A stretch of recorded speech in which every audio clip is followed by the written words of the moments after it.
Let me start by the accusation that because of this decision, masyado nang mahirap at wala nang mai-impeach.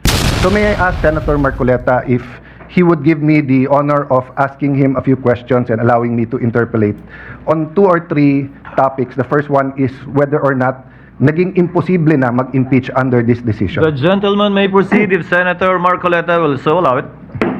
Yes, Mr. President. Mr. President, sabi po nung iba, imposible na daw mag-impeach ngayon dahil sa desisyon. I Hindi see the po. decision before you. I approached you last week. You've been studying it. I see your radio program. Mukhang 10 beses mo na nabasa yung desisyon at apparently, Mr. Senator, you also listen to criticism. So kung ano rin yung sinasabi ng iba, pinapakinggan mo rin. In your view, may I take note first, Mr. President, that I am glad that the Senator made a distinction na he is for the rights of everyone. He was adopted by PDP and ran with a particular party, but he is not a member of the Duterte bloc. Am I correct there? Technically speaking, Mr. President, I am not a member of the PDP, but I admit that I was adopted and I ran in unity with some of the parties of the PDP candidates at the The time. point I'm going at is like, I was a cabinet member in the Duterte administration, but I have not talked to the Vice President. I ran as an independent in 2022, so I speak now as a senator and not as a partisan. I assume the same, Your Honor. Yes, That Mr. you're President. giving your own personal opinion as Senator Marcoleta, not as a partisan. Of course, I assume that for everyone here, no? Regardless of our position. So, Mr. Senator, sa iyong paghimay ng desisyon, sa tingin mo ba imposible na ngayon mag-impeach ng isang impeachable officer? Hindi po, Mr. President. So, naging napakahirap ba mag-impeach ng isang officer? Hindi ko po alam kung bakit mahirap po sa kanila, Mr. President. Ang importante lang po, ilagay lang po sa tamang proseso. Napakasimple po kasi nung kanilang mga tuntunin, iniisip ko, sundin lang yung mga tuntunin. Ang problema po, isa man sa tuntunin, wala pong sinunod. Kaya po humirap ng humirap para sa kanila. So, Mr. President, I'm glad you mentioned tamang proseso. I think the way the Supreme Court said it in page 95 of the decision, there is a right way to do the right thing at the right time. The problem, Mr. President, is sinasabi po nung iba, may decision na sa former decisions, meron ng definition ng initiation, and many of us here were not mere spectators there. I mean, Senator Soto, I think, was in the impeachment court, di ba, of Senator Estrada, Senator Laurentu. Senator Kiko was still on the, we were together kay Senator Corona. Senator Cheese and I and Senator Miggs were in the House during the prayer 1/3 to the Senate articles of impeachment, di ba? So, hindi po tayo strangers sa mga pangyayaring ito. Ang punto ko, Mr. President, Senator Marcoleta, kung hindi nagsabi ang Supreme Court ng specific na dapat sundin, pwede kong ma-interpret na baka naman masyadong mahirap. Baka naman kahit anong i-file kung gustong protektahan, hindi na siya ma-impeach. Paano na yung accountability? But is it true, Mr. President, that on page 93 of the decision, the Supreme Court actually narrated what has to be done for a valid impeachment complaint? Yes, Mr. President. Allow me to read. 1, the draft article of impeachment or resolution should be accompanied by evidence when made available to members of the House, especially those who are considering its endorsement. 2, the evidence should be sufficient to prove the charges in the articles of impeachment. 3, the draft articles of impeachment and their accompanying evidence should be made available to all members of the House of Representatives, not only to those who are being considered to endorse. Impeachment is an act of the entire House, which requires a qualified minority of only 1/3 of its members to be transmitted to the Senate. However, the House of Representatives is a deliberative assembly where each member should be allowed to represent the views of their constituents. Let me stop there first. Mr. President, may problema ba yung number 1 na yung articles of impeachment kailangan may ebidensya? Wala pong problema doon, Mr. President. Hindi ba ho baliktad? Kung walang ebidensya, may problema. Tama po. Kasi kung walang ebidensya, ano yon? Tapon mo sa Senate, bahala na si Batman. So precisely tama ang Supreme Court that even if 1/3 endorse or file, dapat may ebidensya na. Let me go to the second part. The evidence should be sufficient to prove the charges in the article of impeachment. Mr. President, tama po ba na iba po yung sufficiency at iba din po yung quality or yung burden of proof, di ba? Opo. So halimbawa po sa piskalya, hindi po kailangan sa piskalya beyond reasonable doubt. Probable. Kailangan lang that there is probable cause that a crime was committed and there is probable cause that the accused committed that crime. Yes, Mr. President. So in the same manner, hindi sinasabi dito sa 2 na kailangan mo ipresenta sa mga congressman lahat ng testimony, lahat ng ebidensya. Ang kailangan lang, if you assume the evidence to be true, it will be enough to convict. Tama po. Because if not, then sayang lang ang oras natin sa Senate.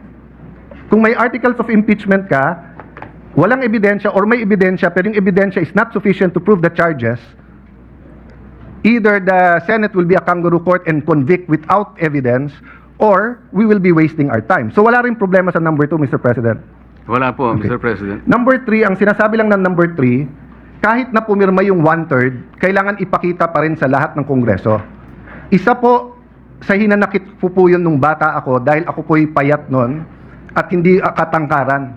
Parati akong saling pusa sa basketball, baseball, volleyball dahil hindi po ako ganong kagaling sa sports. Sa Congress ba, hindi ba tamang rule to? Na kahit wala ka sa majority, kahit wala ka sa qualified minority, kapag ka may impeachment, merely being elected as a representative of the district or of the party list, dapat ipakita man lang sa'yo yung articles of impeachment at saka yung ebidensya. Tama po kayo. Wala man lang po akong nakita sapagkat ako po hindi isinali sa pakakitaan ng... So naiintindihan nyo po kung paano maging saling Hindi ko nga pusa. po alam na meron na po pala. Hindi man lang kami binigyan eh. Kaya nung tinanong ko po yung aking mga kasama, kayo pala binigyan, bigyan nyo nga ako ng kopya para mabasa ko. Wala rin kami. Paano nyo pinirmahan? O hindi naman namin binasa ng pinirmahan na. Basta meron lang binigay ng mga signature pages. Doon lang kami pumirma. Well, so hindi nyo nabasa? Hindi. God and the world has a way of correcting itself because now I have the privilege of serving the people here, not as a salimpusa, and definitely, Your Honor, as chairman of the Senate Blue Ribbon Committee, is not a salimpusa here in the Senate. In fact, you are an esteemed neophyte with a very powerful committee. So, again, number 3 is just a simple walang salimpusa rule, which is very good. Number 4, respondent have the opportunity to be heard on the draft articles of impeachment. Hindi ko na po babasahin dahil mahaba, pero basically ang sabi ng Supreme Court dito, hindi naman kailangan pumunta doon ang Vice President. Pwedeng through pleadings. Meron po bang masama dito, Mr. President, na kapag may na-impeach, bigyan man lang siya ng kopya at pasagutin muna siya sa House bago siya pasagutin sa Senate? May masama po ba dito? Wala pong masama, Mr. President. Ang totoo nga po, sinasabi nga na dapat i-repair po lahat ng impeachment complaints kahit na yung pinirmahan ng 1/3 o higit pa, i-repair sa Committee on Justice. Yun po ang paraan siguro para magkaroon man lang ng pagkakataon ng Vice President kahit na by pleadings lang, makasagot siya. Yeah. Pero Before- hindi nga po ibinigay. Before I go to number 5, just because I like your answer, Mr. President, one thing that guides me, no? So in coming to my decision with this, I follow 2 books. One, the Bible, which is of course a covenant between God and people, tayo, and the Constitution, which is a covenant among the Filipino people and the government, no? Alam mo, both books talk about due process. Ang Panginoon, nung kinain ni Adam at Eve yung prohibited fruit, nagtanong muna siya, ba't kayo nagtatago? Hindi nag-accuse, nagtanong muna, pero alam na ng Diyos. So ang ibig lang sabihin ng due process, sabi ng desisyon ng Supreme Court, magtanong ka muna bago ka humusga. So Mr. President, I was thinking, what if naging masyadong emotional yung eleksyon ng huli and one-third of members of Congress ay naging anti-administration at ang kinahaharap natin ngayon ay isang impeachment labang kay President Marcos at pag siya'y na-impeach, magiging presidente si Vice President Sara. I wonder if all of us in this room and out of this room will still have the same paninindigan. I hope I will. I'm not judging. I am just saying, Mr. President, what helps me is those two books, but also to put myself in the opposite side, to put myself in that position. What if, so I'm looking, I see my good friend, former Senate President Subiri, shaking his head. So, natanaw ko tuloy si Senator Kiko. What if Vice President Lenny and Senator Kiko won in 2022? And what if ang ini-impeach ngayon ay si Senator Kiko? I hope yung decision ko to support this decision would be the same. Tama Because po, the dapat walang pagkakaiba. Wala saan pagkakaiba. So number 5, a reasonable period of time determined on the basis of complexity of charges must be given to all members of Congress. Kasi lumalabas po, yes, tama si Senator Soto, ibang mode yung 1/3. Pero lumalabas po mismo sa pleadings, mismo sa sinabi ng House of Representatives, wala pang 3 oras. Yung Wala po. ibinigay sa mahigit 200 na pumirma, samantalang ang complaint is a few hundred pages. Tama po ba? Mahaba pong pahina lahat ng sinabi sa akin, Mr. President, at hindi po nila na kayang basahin sapagkat wala nga silang kopya. Humihingi po sila ng kopya bago pumirma, ngunit wala pong ibinigay. Yun po yung sinabi sa akin ng mga ilan sa aking mga kasamahan doon. Yung number 6 po, Mr. President, madali kasi kailangan yung impeachable act is an act done while they were in their present office. So wala naman pong problema dyan. Meaning, kung may nagawa si Senator Cruz nung konsyal pa siya, pero ngayon Vice President na siya, hindi naman siya pwedeng impeach base sa ginawa niya nung konsyal siya. Tama po. So madali po yon. Number 7, at the very least to accord the opportunity to be heard under the requirement of due process in the procedure under Article 11, Section 3, Paragraph 4, after the draft articles of impeachment and required proof arrived at. Letter A, the House of Representatives should provide a copy of the draft articles and its accompanying evidence to the respondent and give her an opportunity to respond within a reasonable period. May problema po ba dito? Wala po. Kapag ka ganito kabigat, natatanggalin mo ang isang impeachable officers, tama po ba yung surprise? Hindi po. Parang, eto yung wag mo nang tignan, 1/3 naman kami, sa Senado ka na, sa Senado ka na mag-reply.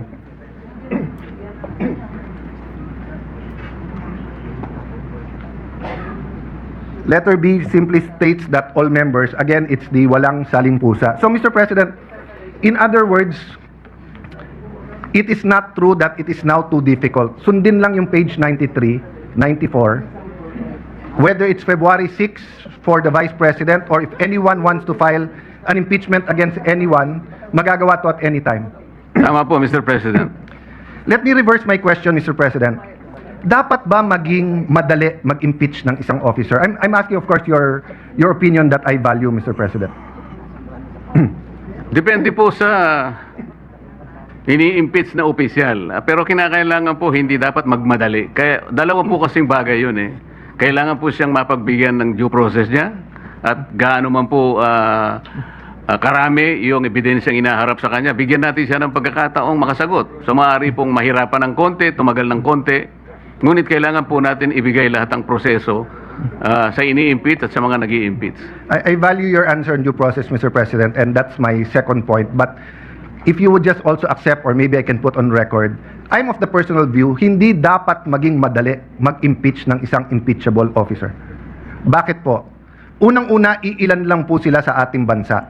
Ombudsman, member of constitutional commissions, President, Vice President, Supreme Court.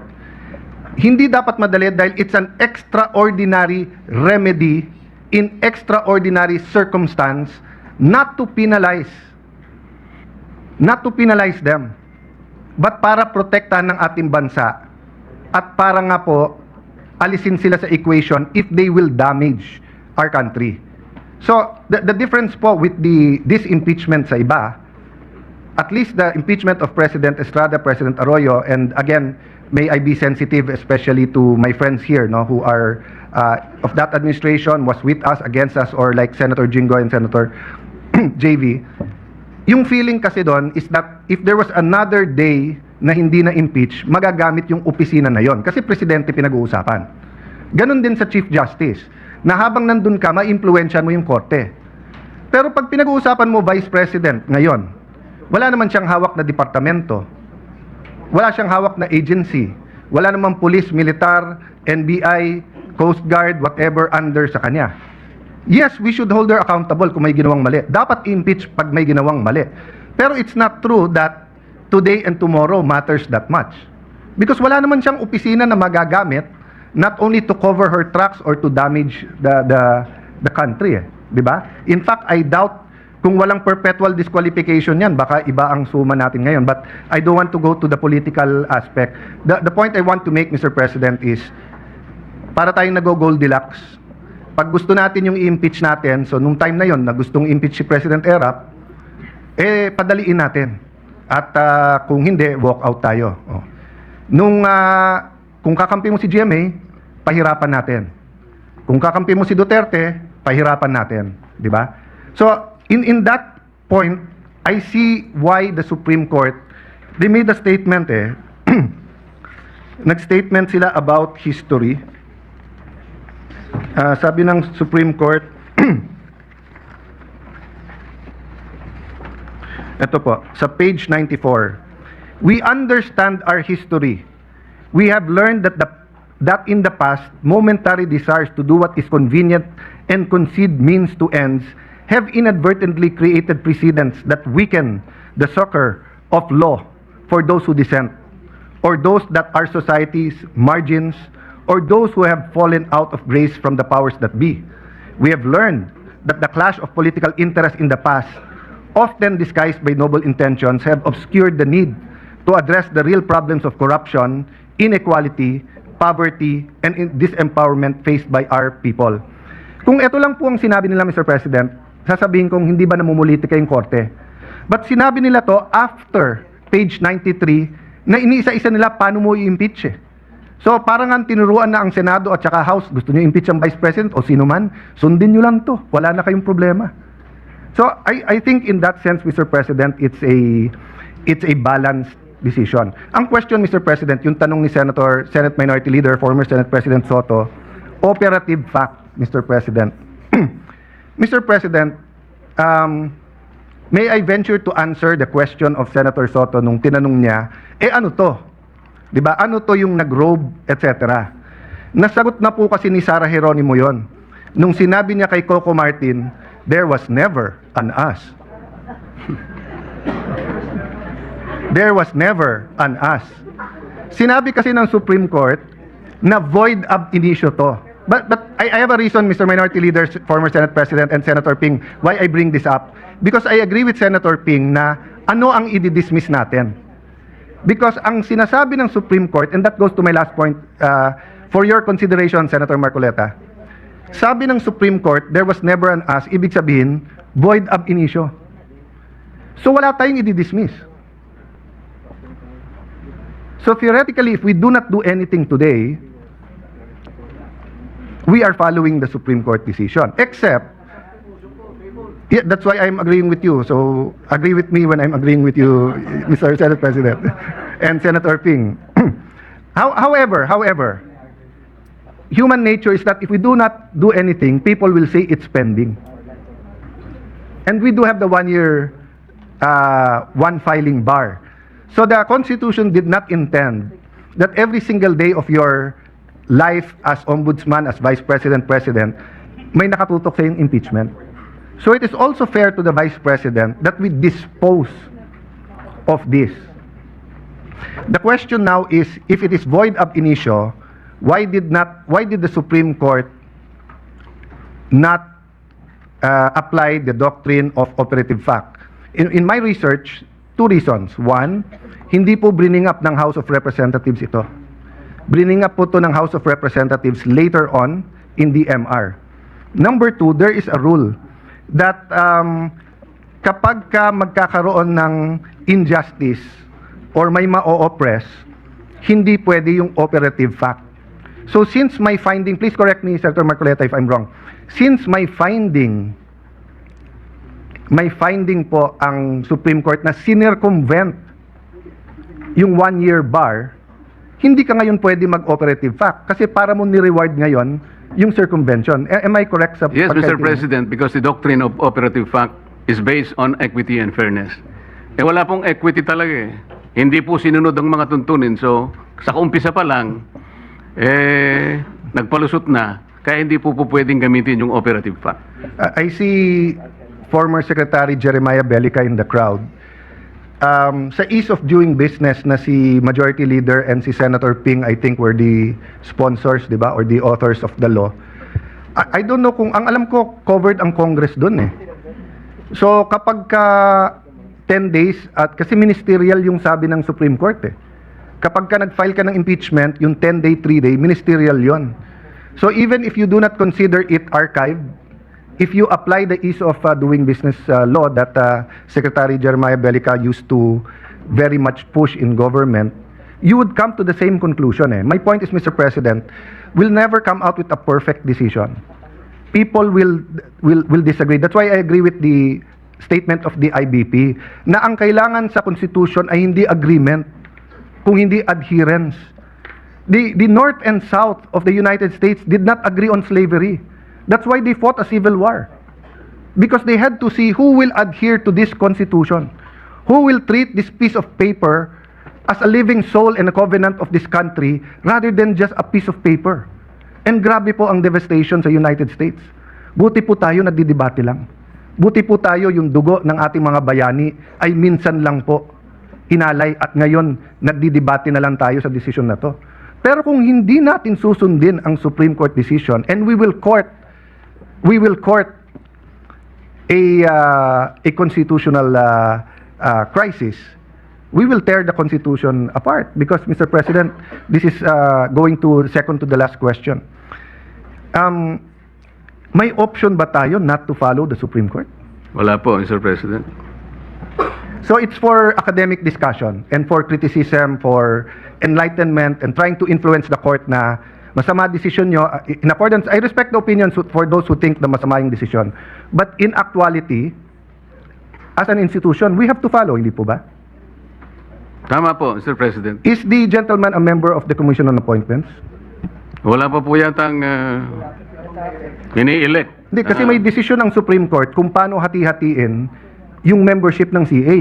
Kung hindi rin natin susundin yung decision ng Supreme Court sa impeachment, wag na rin natin sundin sa CA.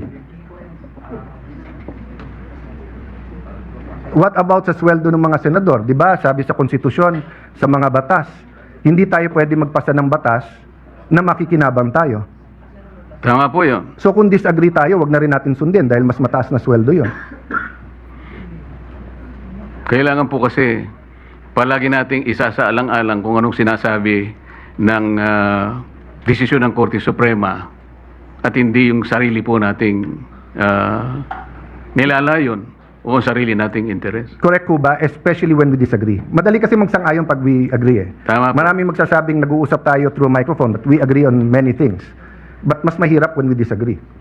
Tama So, po. Mr. President, so since we disagree slightly on dismiss, would the movant, the distinguished senator, consider na ma-amend yung motion that the Senate obey or follow or anong tamang salita na acceptable sa minority, the Supreme Court decision? Because if the motion is to obey the Supreme Court, so if the Supreme Court reconsiders, the motion still carries, then we will follow. If they don't, we will still follow. And right now, sabi naman nila, it is immediately executory. So as far as I'm concerned, it doesn't exist. But I agree with the gentleman, there's some action that is wanting eh. Kung Tama hindi, po. kung hindi, it's there floating in the air. Anyway, I leave that as a question. There might be some people who want to interpolate, Mr. President, but may I offer that solution? We are allowed to amend, to propose an amendment to any motion if the movant agrees. I am amenable to an amendment, Mr. President, like moving it to send it to the archives. Like we will have the same result if that is the case. And